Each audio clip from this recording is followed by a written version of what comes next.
So, if anyone has questions for the panel, yeah.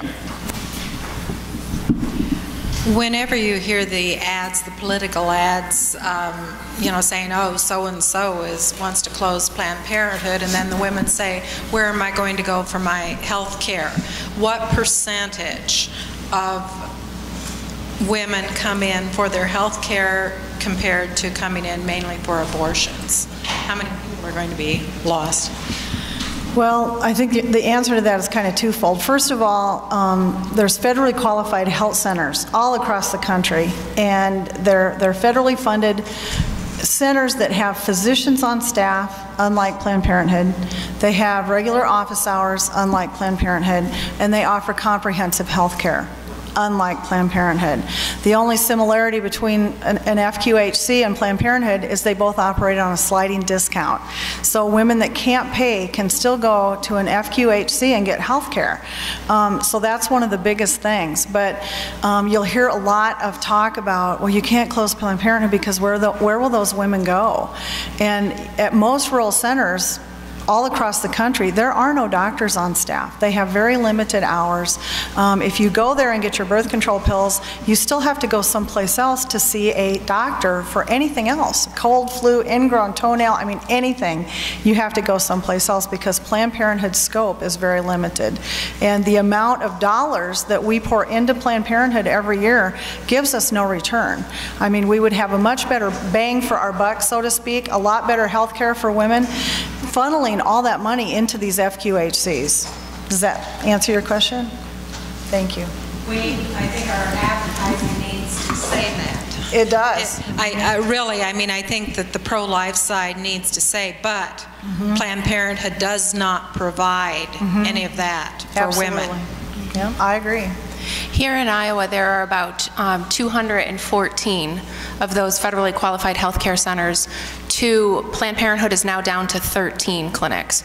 So you've got 214, as she said, that have this whole range of service, and 13 Planned Parenthood that really only offers abortion-related services. So one of the wonderful things that Senator Joni Ernst has been fantastic at is beginning to message that even from the U.S. Senate and saying, here's how we can better care for women through these federally qualified programs and not the abortion industry. You mentioned there was only 13 Planned Parenthood clinics. How many were there originally? I don't know about originally. I know in 2010 there were 29 in the state of Planned Parenthood, or in the state of Planned Parenthood, Freudian slip. No, I don't believe in Freud. Sorry. There were 29 Planned Parenthoods in the state of Iowa, most of them doing webcam abortions. Here in Iowa now, 6 years later, we are down to 13 Planned Parenthoods, most of them doing abortions. But we'll talk about that, I think, throughout the panel, how that's happened. But a lot of that is, as Sue talked about, doing the 40 days for life outside of their former clinic. We have seen 16 close since 2010. And basically, the whole theme of Caffeinated Thoughts Briefing is really what can the church do to address these particular issues we're talking about today. I think we're limited what we can do politically with our current culture, and we need to impact the culture, and who best impact the culture but the church. What can the church do to help bring forth a culture of life in our nation, our state, and our nation? I would say that we need to speak about it from the pulpit first and foremost. We need to change that stereotype of a young lady who finds herself pregnant that this church isn't a safe place to come into to seek that help. We know the statistics. If a young lady from your church found herself pregnant, where would she likely go? Sadly, it's Planned Parenthood. So we need to change that. We need to change that notion of if I tell somebody in church, they're going to talk about me. We need to change that posture to more of an open-armed embrace than that stereotype of gossiping and that type of thing. So I think that's first and foremost, is change that culture, whether that's through intense Bible studies on this area, speakers, those kind of things, and then support those pregnancy centers that, like Sue was talking about, that are doing the job that the church has kind of abdicated its responsibility with. Okay. Anybody, you guys could jump. I think that there are a lot of, I definitely agree that it has to start in the church. I think, you know, here we are 43 years later and counting. In large part, that is an indictment on the body of Christ. As Abby Johnston has said, and I think Sue has said it as well in the past, if the church were to wake from their slumber on this issue, and whether it's going out to the clinics and praying, whether it's, you know, being accessible in the church, etc., we would have this over. And I'm not saying that as an indictment on and the pro-life movement has been so filled with wonderful, godly people all of these years, but if the church itself were to wake up and really take this seriously, we could end it. We don't need, I'm more and more convinced as time goes on, that we could live the rest of our lives without changing the legislation, without seeing Roe v. Wade turn back, and we could see abortion end in our land if we, the church, took the issue seriously. I would ask the question on that. Do you have any numbers on the number of unchurched women versus that are coming to Planned Parenthood? Well, as I shared, you know, in my experience, the women who have abortions come from every walk of life, old and young, married, single, women of color, white women, I mean every different thing, but kind of a common theme is typically desperation, like I'm trapped, I don't know what to do, and that's really why I think webcam abortion is so bad, because they can start the process of an abortion in the same visit that they find out that they're pregnant, and that's really bad. But I remember, you know, this kind of fits in with what Tim and Jenifer both just said. During my years there, women would say, well, I really don't want to have an abortion, is there any place that would help me? And in my haughty spirit, I would think, well, we have all these churches in town, and they might show up if we're having a fundraiser at Planned Parenthood and picket, but do any of them, you know, open their homes to a woman in need? You know, so there's lots of needs that people have, and it's pretty scary, you know, when you think about, gosh, I would have a pregnant woman in here, and what if she does this or that, you know, those kinds of things. But as Christians, we really need to get outside of our little tiny box and think, you know, what is God calling me to do? And it's been my experience, if you say, God, I'm here, you know, use me, you better hang on, because He has jobs for every single one of us.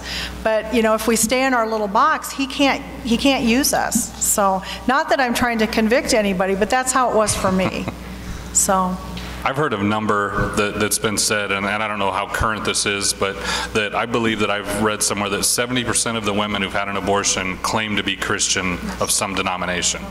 So I've heard somewhere the same, about 70 to 80, somewhere in there. That's a big log that we need to address before we're pointing our fingers at the non-Christian, at their spec. We've got a big log to deal with, I would say. I'm going to stand because I can't see Tim over there. I wanted just a question on what you've seen kind of statistically. Who is bringing in or going with the women that are having abortions? Is it their husband, their boyfriend, their parents, someone else? I'm just wondering what you've seen, and has that changed over the years? I think, wow, that's... it's a difficult question to answer because it's painful. I've seen instances where you talk about coercion. I've seen women, and Sue can probably attest to this as well too. I've seen women that were forcibly dragged in by either a parent, a boyfriend, somebody. A lot of times I see women go in alone, and the guy is sitting out in the car texting, or can't even be bothered to go in. Probably the most challenging situation that I saw was either a parent or a guardian. It was when Urbandale Planned Parenthood was doing webcam abortions just down the road here, and there was a woman that came out clearly in pain. She had Down syndrome, and she was clearly in pain, and she needed help getting up off of the side, that little bump on the sidewalk. She needed help. She was in that much pain. And here is a caretaker or a mother or somebody like that that refused to even make eye contact with us or anything like that, and the young woman was laid down in the back of a van. And so that's just a couple of the things that I've witnessed myself on the sidewalk. Nobody goes in there happily or joyfully or any of that. There's usually some level of either forcible coercion or gentle coercion. Anybody else? Oh, Mike's got a question.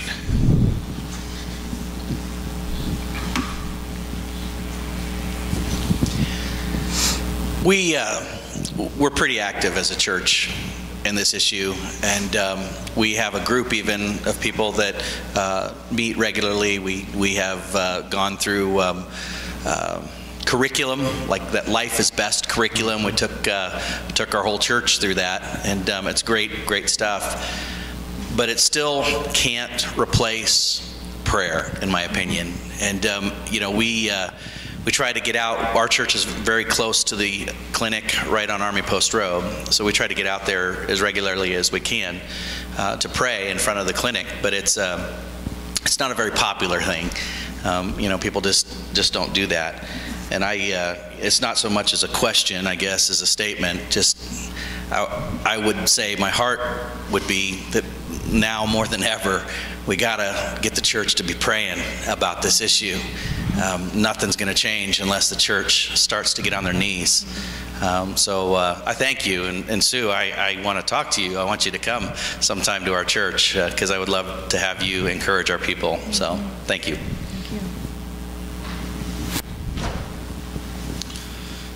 Can you go into a little bit of detail how you deal with the media, being that most of the media is on the liberal side?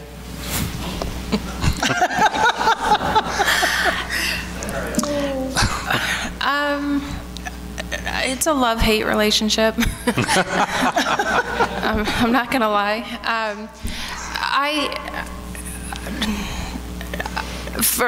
How I would answer it is I am willing to talk to whoever is willing to call us. We have an opportunity in Iowa. We have the caucus that comes around, and we have never-ending elections, right? I mean, we're going to vote on November 8th, and we're going to talk about 2020 on November 9th. And so we have an opportunity in Iowa where a lot of the times the media comes in and asks a lot of questions. I'm of the mindset that if they ask, I'll talk to them. And you run a risk with that because a lot of times you just want to bang your head against the wall. We have a Des Moines Register reporter that loves to talk to Sue and myself, and all I can do is pray for him because they're lost. So I try to do the best that I can because as much as we can talk about it, they're at least covering the issue. And even if it comes out biased, we did what we were called to do, which is speak the truth. And if nobody else reads what was actually spoken, then at least that reporter heard. And they continue to come back if you treat them with kindness and dignity.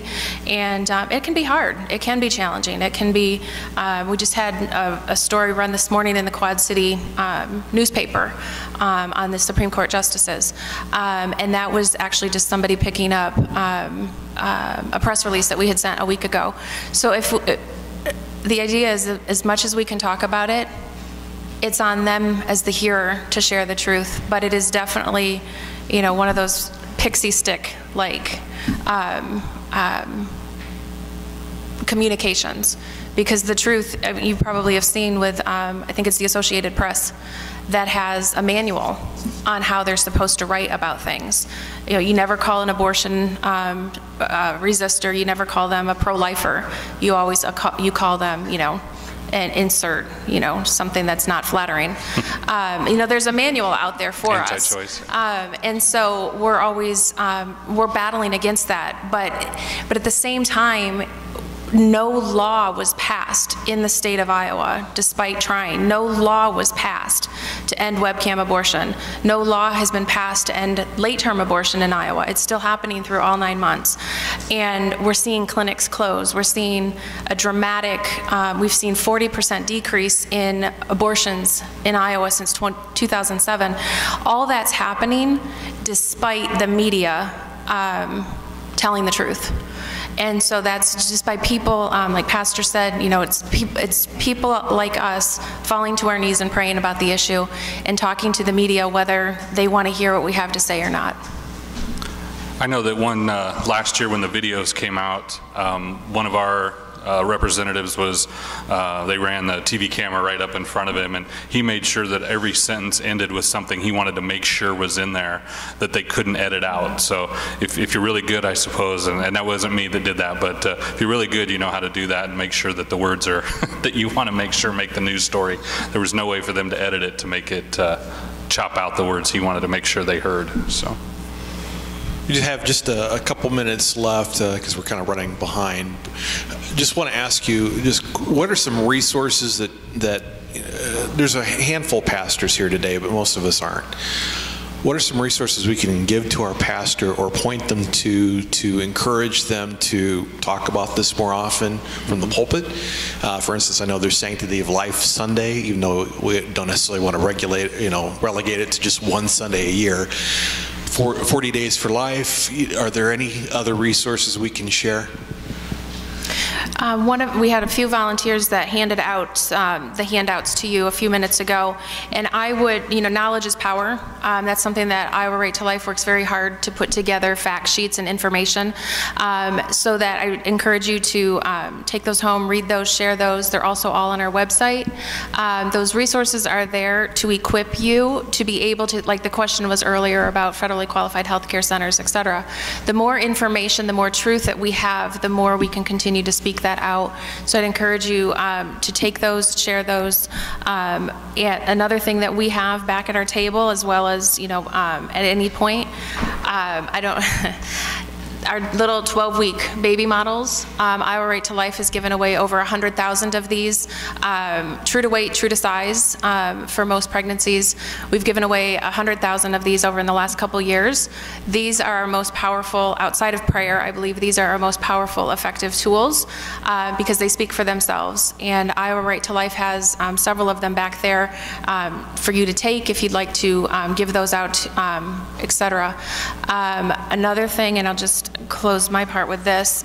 You'll notice Diane poured out on the floor here a pile of baby shoes. That is 126 pairs of baby shoes for the lives lost in just 1 hour in our country. And we have displays, we have a few thousand of those, that it's a little over 3,000 that lose their life, 3,300 that lose their life every day in America. And if you're looking for a church visual, we have those that are available to loan out, as well as baby crosses. We have about a half a dozen churches right now that have baby crosses out in front of their church this month for Respect Life Month. So those are just some very practical ways that you can spread the truth. Respect Life Month? Mm-hmm. Correct. So we got a little bit of October left. You can say, hey, Pastor, what are we doing for Respect Life Month? Huh? Oh. Then you can tell them about that. So if they're not doing anything this year, maybe they can do something next year. Okay. So let's give a round of applause for our life panel. Sue Thayer, Jen Bowen, Tim Overlin.